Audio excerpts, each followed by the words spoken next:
నమస్తే, welcome to ABN law point. ఈరోజు చర్చించుకోబోయే అంశం సెక్షన్ 66A గురించి. మరి దీనిపై మాట్లాడేందుకు మనతో పాటు ఉన్నారు మాజీ కేంద్ర సమాచార కమిషనర్ డాక్టర్ మాడభూషి శ్రీధర్ గారు. ఆయన అడిగి మరిన్ని విషయాలు తెలుసుకుందాం.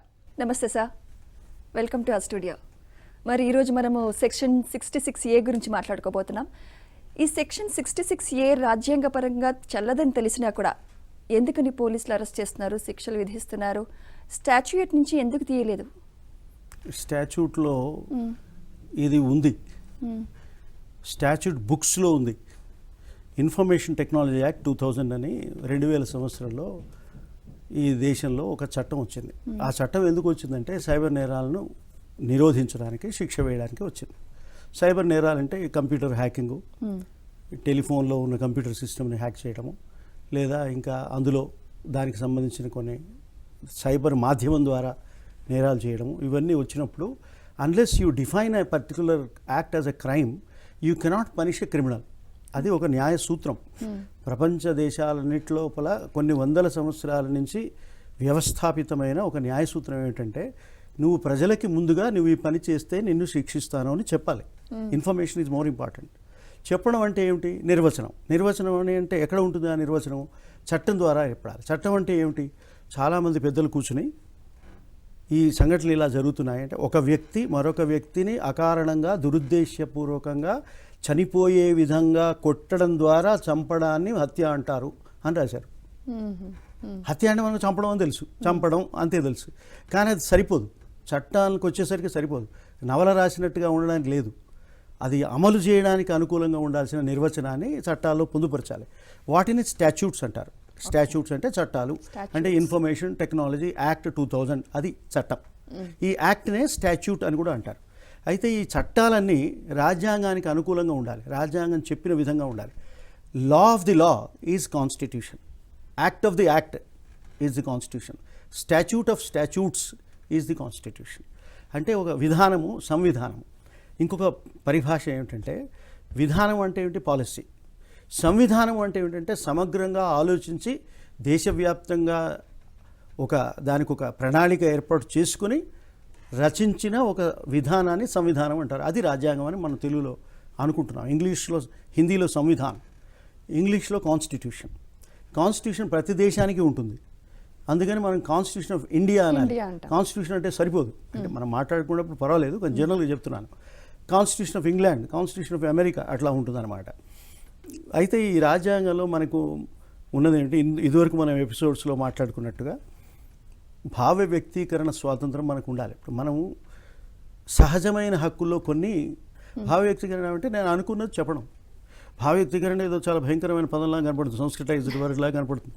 కానీ మనం వ్యక్తం చేస్తాం, నవ్వుతాము, కోపడతాము, ఏడుస్తాము, ఏదో చేస్తాం కదా. పుట్టంగానే ఏడుస్తుంది శిశువు. ఏం పర్మిషన్ తీసుకుందా? పోలీస్ కమిషనర్ గారి పర్మిషన్ ఏడవడానికి. పెద్ద ఎత్తున ఏడుస్తుంది, డిస్టర్బ్ అయిపోతారు అందరూ. కానీ ఏడవకపోతే ఇంకా డిస్టర్బ్ అవుతారు, డాక్టర్స్ కొట్టి మరి ఏడిపిస్తారు. అంటే అది సింబల్ ఆఫ్ లైఫ్. అంటే your activity, your expression is symbol of life. కనుక నీవు జీవించి ఉన్నాను అని చెప్పుకోవడానికి ఒకే ఒక ఉదాహరణ, సాక్ష్యం ఏమిటంటే నువ్వు మాట్లాడుతూ ఉండడం, కదులుతూ ఉండడం, చైతన్యవంతంగా ఉండడం. శ్రీశ్రీ పాట ఒకటి ఉంది కదా, కాళ్ళు లేకపోతే పాకు, చేతులు నడవడానికి పోతే డేకు, కానీ కదులుతూ ఉండు, కదులుతూ ఉండు, కదులుతూ ఉండు అని చెబుతాడు శ్రీశ్రీ. అంటే అది మూమెంట్. హిందీలో చలనా జీవన్ కి కహాని, రుఖ్నా మౌత్ కి నిషాని అంటాడు. అంటే ఆగిపోవడం మృత్యు యొక్క సంకేతము, నడవడం అనేది జీవ సంకేతం అని చెప్తాడు. అంటే ఆ డైనమిక్ సొసైటీలో ఎక్కడైతే వేగం ఉంటుందో, ఎక్కడైతే చలనం ఉంటుందో, ఎక్కడైతే చైతన్యం ఉంటుందో అక్కడ మాట్లాడుతూ ఉంటారు. డెమోక్రసీ అంటే ఏంటంటే ప్రజలు తమలో తాము మాట్లాడుకోవడం ద్వారా ఒక అభిప్రాయాన్ని ఏర్పరచుకొని ఆ అభిప్రాయాన్ని ఓటు ద్వారా వ్యక్తం చేసి తద్వారా తమ ప్రతినిధులను శాసనసభకి, లోకసభకి పంపి ప్రభుత్వాన్ని ఏర్పాటు చేసుకోవడం ప్రజాస్వామ్యం. ఇది అర్థం చెప్తున్నాను, నిర్వచనం చెప్పట్లే. నిర్వచనాలు చాలా కఠినంగా ఉంటాయి, బట్టి పెట్టాల్సినవి అవి. కానీ ఇక్కడ మనం అర్థం తెలుసుకోవాలి. అయితే ఈ చట్టం, రాజ్యాంగం ఏం చెప్తుందంటే చట్టాలు ఏ విధంగా చేయాలో చెప్తుంది.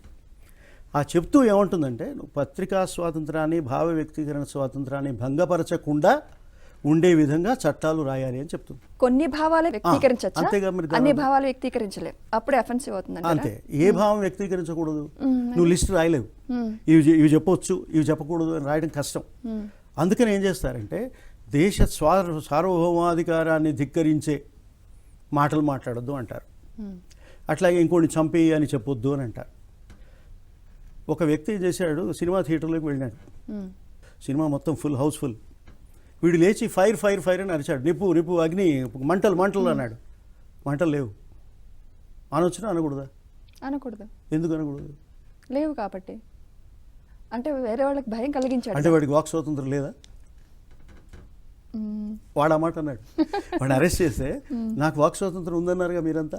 అమెరికన్లో జరిగింది ఇది. నాకు ఆ కాన్స్టిట్యూషన్ ప్రకారం నాకు ఏదైనా అబద్ధమైనా సరే మాట్లాడొచ్చా? అబద్ధం మాట్లాడొచ్చా చెప్పండి. మాట్లాడకూడదే. ఎవరన్నారు? ఎక్కడుంది అబద్ధం మాట్లాడకూడదని? భగవద్గీతలో ఉంది, రాజ్యాంగంలో ఉందా, చట్టంలో ఉందా? మాట్లాడచ్చు అయితే. మాట్లాడొచ్చా అయితే? మరి ఈనాడు మనం ఏం చేస్తున్నాం? మనం పొద్దునుంచి సాయంత్రం దాకా అబద్ధాలే కదా మాట్లాడేది. జైలుకి పోతున్నావా? కథలంటే అబద్ధాలే కదా. ఇమాజినేటివ్ అంటే కల్పన కదా. కల్పన. కల్పన అంటే నిజం కాదు కదా. కాదు, నిజం కాదు. కథలు చెప్పే స్వాతంత్రం ఉందా? ఉంది. దాని అర్థం ఏంటి? అంటే నిజం కానిది అబద్ధం అంటారా? అవాస్తవం అని అనుకున్నప్పటికీ, వాస్తవం అని చెప్పడానికి రుజువులు లేనప్పటికీ, వాస్తవం అని చెప్పడానికి రుజువులు వచ్చేదాకా ఆగకుండానే వాటి గురించి మాట్లాడుకునే స్వాతంత్రం ఉంది. అట్లా అని అబద్ధం చెప్పే స్వాతంత్రం లేదు. కాస్త ధర్మ సూక్ష్మంలాగా ఉంటుంది ఇది. అంటే ఏమిటి? అంటే ఏమిటంటే మీరు ఇంకొకరిని మోసం చేసే విధంగా అబద్ధం చెప్పడానికి వీలేదు. నువ్వు నాతో కాంట్రాక్ట్ పార్ట్నర్షిప్ చేస్తే నీకు నెలకు ₹1,00,000 వచ్చేట్టు చేస్తాను, నువ్వు ఒక ₹1,00,00,000 పెట్టుబడి పెట్టు అన్నారు. వాడు ₹1,00,00,000 పెట్టుబడి పెట్టాడు, ₹1,00,000 వాడికి రావట్లేదు. ఇది మోసం. అబద్ధం చెప్పడం ద్వారా మోసం. ఇది చెల్లదు. అట్లాగే ఎన్నికలలో రాజకీయ నాయకులు ఇది చేస్తాను అది చేస్తానని చెప్తారు, చెయ్యరు. మోసం అయ్యే అవకాశం ఉంది. మోసం అని చెప్పలేము. కానీ నువ్వు నిజాలు చెప్పడం, అక్కడ నిజం చెప్పాలి. అక్కడ అవాస్తవాలు, అక్కడ అభూత కల్పనలు చేసి నువ్వు ప్రజలను మాయ చేసి ప్రలోభ పెట్టి డబ్బులిచ్చి ఓట్లు తీసుకోవడానికి లేదు. అంటే ఏమిటి? అట్లాగే అదే జగ జరుగుతోంది. అట్లాగే కోర్టుకు వస్తావు, కోర్టుకు వచ్చి నువ్వు సాక్ష్యం చెప్పాలి. అక్కడ ఏం చేయాలి? నిజం చెప్పాలా అబద్ధం చెప్పాలా? భగవద్గీత మీద ప్రమాణం చేయాలి. అంటే ఏంటి? ఎక్కడైతే నీకు నిజం చెప్పవలసిన బాధ్యత ఉందో, చట్టపరంగా నీకు నిజం చెప్పవలసిన బాధ్యత ఎక్కడైతే ఉందో అక్కడ అబద్ధం చెప్తే తప్పు. ఆ బాధ్యత లేని చోట అబద్ధాలు చెప్పడం తప్పు కాదు, నేరం కాదు, తప్పు. పొరపాటు, తప్పు, అధర్మము, పాపము అవన్నీ వేరే విభాగాలు. చట్ట ప్రకారం నేరం కాదు. ఇప్పుడు నిజం అంటే ఏంటంటే పోనీ అది చెప్పండి నాకు. మీకు నిజం అంటే ఏంటో తెలుసా? ఎవరు చెప్పలేదు. ఉన్నది ఉన్నట్టుగా చెప్పడమే నిజం. అంటే ఏమిటి? ఉన్నది ఉన్నట్టుగా చెప్పారు అని ఎవరు అనాలి? ఇప్పుడు సుమిత్ర గారు ఉన్నది ఉన్నట్టు చెప్పారని ఎవరు అనాలి? నేను అనాలా? సుప్రీంకోర్టు జడ్జి అనాలా? హైకోర్టు జడ్జి అంటే సరిపోతుందా? ఇవన్నీ వస్తాయన్నమాట. ఫార్మలైజ్ చేయడానికి, ఒక ట్రుత్ని లీగల్గా ట్రుత్ఫుల్ స్టేట్మెంట్ అని డిక్లేర్ చేయడానికి ఒక ప్రాసెస్ ఉంటుంది. ఆ ప్రాసెస్లో వచ్చేదాకా నువ్వు పత్రికల వాళ్ళు ఏం రాయొద్దు, మనుషులు మాట్లాడుకోవద్దంటే ప్రపంచం అంతా మౌనంగా ఉంటుంది, మాట్లాడదు, జైల్లో పెడతానంటే. కనుక అవాస్తవము, కల్పన, కథానిక, అన్వయము, నా ఓరియంటేషన్, అభిప్రాయము చెప్పవచ్చు నేను. ఇప్పుడు ఒక అమ్మాయి పెళ్లి చూపులు చూస్తాడు, ఆ అమ్మాయి బాగోలేదంటాడు, కానీ నిజానికి ఆ అమ్మాయి చాలా బాగుంది. మరి బాగోలేదని వాడు అనకూడదా? వాడి ఇష్టం కదా. వాడి ఇష్టం కదా, వాడు పెళ్లి చేసుకోవాల్సిన వాడు కదా. వాడికి తోచింది వాడు చెప్తాడు. లేదురా అమ్మాయి 100 మంది మిస్ ఇండియారా, ఆమె ఐశ్వర్యరాయ్ చెల్లెలు అని అంటే ఎట్లా? అయితే కావచ్చు, నాకు నచ్చలేదు అనొచ్చు కదా వాడు. అభిప్రాయానికి రుజువులు ఉండవు. ప్రూవ్ చేయి ఆమె అందగత కాదని ఏం ప్రూవ్ చేస్తాడు వాడు? సో ఎక్కడైతే అభిప్రాయం బయటికి వస్తుందో, ఇది మంచి ప్రభుత్వం అనడానికి రుజువులు ఏమి ఉంటాయండి? చెడ్డ ప్రభుత్వం అనడానికి ఇంకేం రుజువులు కావాలండి? సఫర్ అయ్యాము, 5 ఏళ్ళు సఫర్ అయ్యాము, చాలు కదా, నాకు నచ్చలేదే అంటాడు. నేను అది చేశాను, ఆ బంధువు చేశాను, ఈ బంధువు చేశాను అని చెప్తాను. 100 బంధువులు చెప్తావు. బంధు కాదు, బంధువు చెప్తావు. 100 చెప్పావు. అరే చాలా వండర్ఫుల్ అండి, ఇటువంటి చీఫ్ మినిస్టర్ లేడు అని ఒకరు అంటారు. ఏమిటాయా ఇదే తప్ప ఇంకేముంది అంటాడు వాడు. అదే అంటే అభిప్రాయ వ్యక్తీకరణే భావ వ్యక్తీకరణ స్వాతంత్రం. కనుక అక్కడ నువ్వు నాకు వ్యతిరేకంగా మాట్లాడావు, నాకు అయిష్టంగా మాట్లాడావు, నా మీద ప్రేమ లేకుండా మాట్లాడావు, నా మీద ద్వేషం కల్పించేట్టుగా మాట్లాడావు అనే అధికారాలు నీకు లేవు. నాకు అట్లా మాట్లాడే అధికారం నాకుంది అని రాజ్యాంగం చెప్పింది. ఆ చెప్పినప్పుడు ఈ ఇన్ఫర్మేషన్ టెక్నాలజీ యాక్ట్ 2000లో నువ్వు తీసుకొచ్చి ఏం చెప్తున్నావు అక్కడికి, ఎవరికైనా అఫెండింగ్ స్టేట్మెంట్ ఇస్తే, ఇన్సల్టింగ్ స్టేట్మెంట్ ఇస్తే, వారికి హాని కలిగించే విధంగా వ్యవహరిస్తే అది నేరము, దానికి ఒక 2-3 ఏళ్ళు జైలు శిక్ష అని సెక్షన్ 66A అనే ఒక సెక్షన్ని చేర్చారు. ఎప్పుడు చేర్చారు? 2008లో చేర్చారు. 2000 సంవత్సరంలో ఇన్ఫర్మేషన్ టెక్నాలజీ యాక్ట్ చేసినప్పుడు ఇది లేదు, తర్వాత చేర్చారు. తర్వాత అబ్స్టినిటీ అంటే అశ్లీలమైన చిత్రాలను నువ్వు అప్లోడ్ చేసి ఒక మహిళని పట్ల అగౌరవంగా, అసభ్యంగా, అశ్లీలంగా వారిని నువ్వు ప్రజెంట్ చేసినప్పుడు అది నేరము. అది పర్వాలేదు, అది స్పష్టంగా ఉంది. కానీ నువ్వు అఫెన్సివ్గా అంటే ఏంటండి, ఏదో ఒక రకంగా మనం అఫెండ్ కావచ్చు కదా. ఎవరో ఒకరు పో అని అంటే కూడా అఫెండ్ అవుతాడు. మరి పోయి అనకూడదా? పెద్ద చెప్పొచ్చావులే అంటాడు. వ్యంగ్యం, రిటార్ట్, హాస్యం, సెటైర్, సార్కాజం ఉండాలి కదండి. డాంటింగ్. ఇప్పుడు పెద్దవాడు కోపడతాడు, బుద్ధి ఉందానికి అంటాడు. అంటే బుద్ధి ఉందానికి నీ బుద్ధి లేదు అంటే పెద్ద నేరమా? నీ బుద్ధి లేదు అంటే నువ్వు ఆలోచించట్లేదు సరిగా అని. అట్లాంటి వాడు అఫెండ్ అవుతాడు. అయితే నువ్వు 66 పెట్టి వాడిని లోపల దోస్తావా? వీడు వాట్సాప్ మెసేజ్ ఇచ్చినందుకు? అట్లా చేశారు. బాల్ ఠాకరే అనే పెద్ద మహానుభావుడు ఉన్నాడు మహారాష్ట్రలో, పెద్ద నాయకుడు, శివసేన వ్యవస్థాపకుడు, ఈ ఇప్పుడున్న ముఖ్యమంత్రి వాళ్ళ నాన్న. ఆయన చనిపోయాడు. చనిపోతే మొత్తం బాంబే బంద్ అయిపోయింది.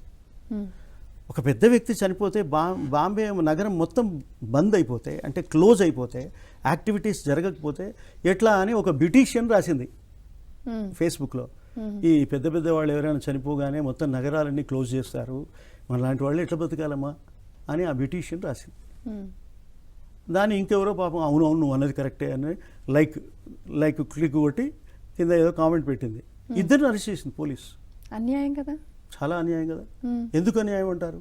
ఒక భావాన్ని ఆ అమ్మాయి వ్యక్తీకరించింది, ఒక పరిణామాన్ని ఆమె విమర్శించింది. పెద్దలు చనిపోతే ట్రిబ్యూట్ చెప్పొచ్చు, కానీ మొత్తం బాంబే నగరాన్ని బంద్ చేయాల్సిన అవసరం ఏముందని అడిగింది. ఆ అడగడంలో ఒక ఆగ్రహం ఉన్నది, అసమ్మతి ఉంది, అంగీకరించకపోవడం ఉంది. మరి అంగీకరించకపోకుండా ఉండాలి కదా, అసమ్మతి ఉండాలి కదా, వ్యతిరేకత ఉండాలి కదా, విమర్శ ఉండాలి కదా. నేరం కాదు కదా, నేరం కాకూడదు కదా, అది నేరం అనడం తప్పు కదా అని ఒక లా విద్యార్థిని ఆలోచించింది. మీలాగనే ఆలోచించి సుప్రీంకోర్టుకు వెళ్ళి శ్రేయా సింఘల్, ఈమె సింగర్ కాదు కానీ సింఘల్ ఈమె పేరు, లా విద్యార్థిని, ఆమె వెళ్ళి సుప్రీంకోర్టుకి పబ్లిక్ ఇంట్రెస్ట్ లిటిగేషన్ వేసింది. పబ్లిక్ ఇంట్రెస్ట్ లిటిగేషన్ అంటే ఐడియా ఉందా?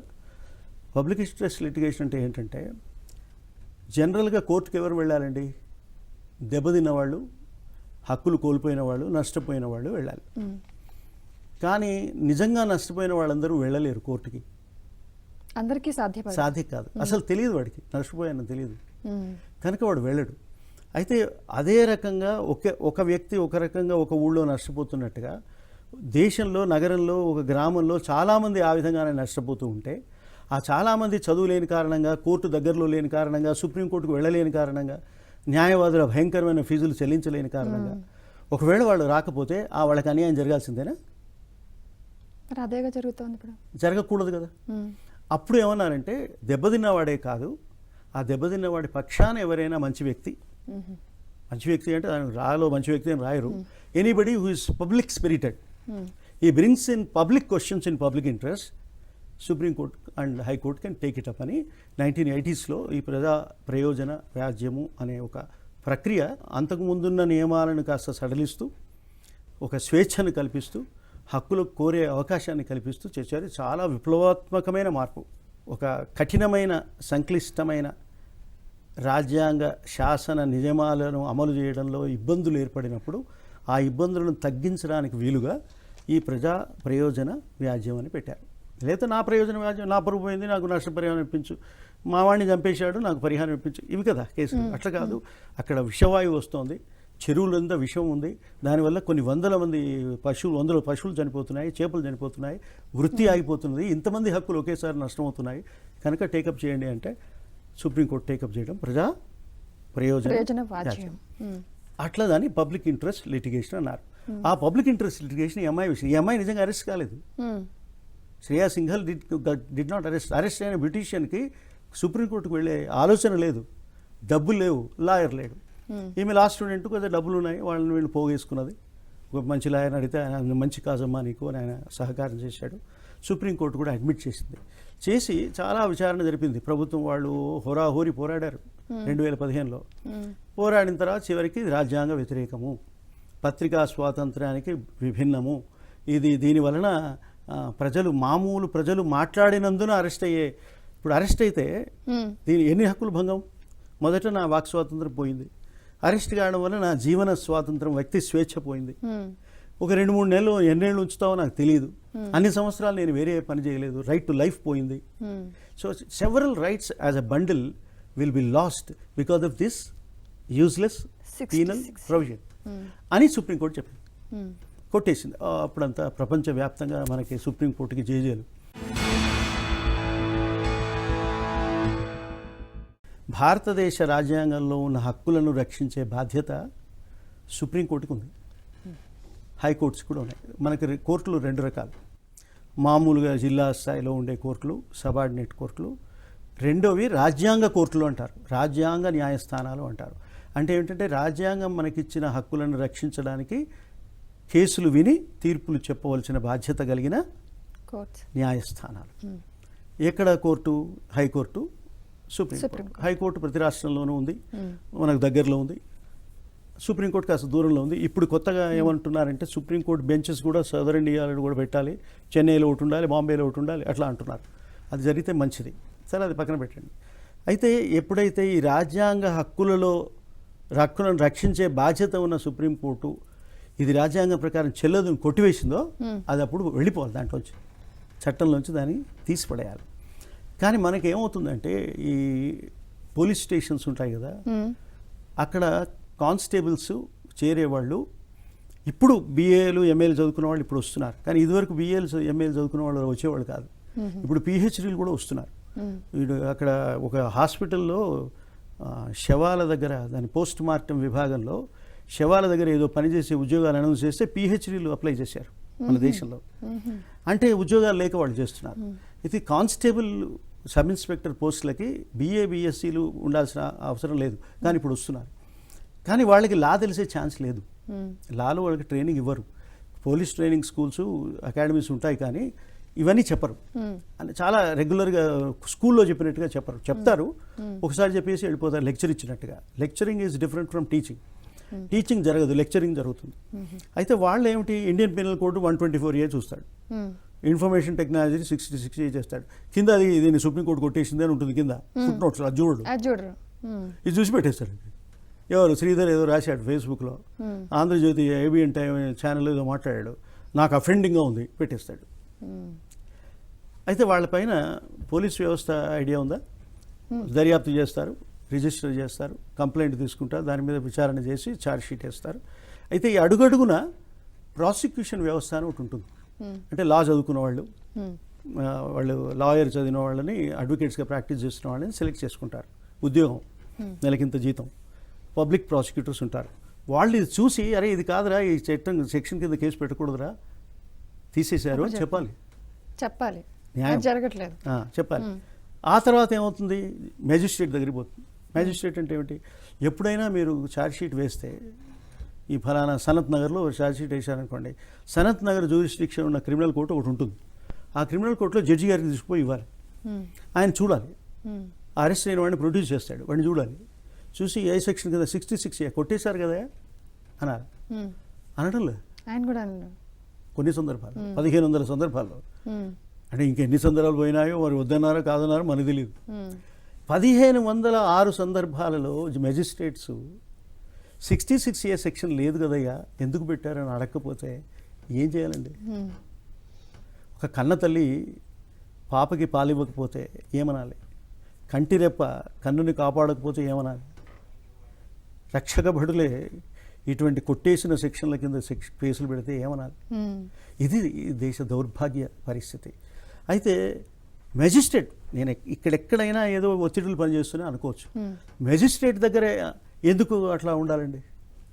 అన్యాయం ఏమిటంటే మెజిస్ట్రేట్ దగ్గర చెప్పిన తర్వాత కూడా ఏమండి ఈ సెక్షన్ 66A కొట్టేశారు, ఈ సెక్షన్ కింద కేసు పెట్టడానికి వీల్లేదని చెప్పాడు లాయర్, మరి చెప్పిన తర్వాత కూడా చెప్పిన తర్వాత కూడా పెట్టిన సందర్భాలు 1500 కాదు, కొన్ని ఉన్నాయి.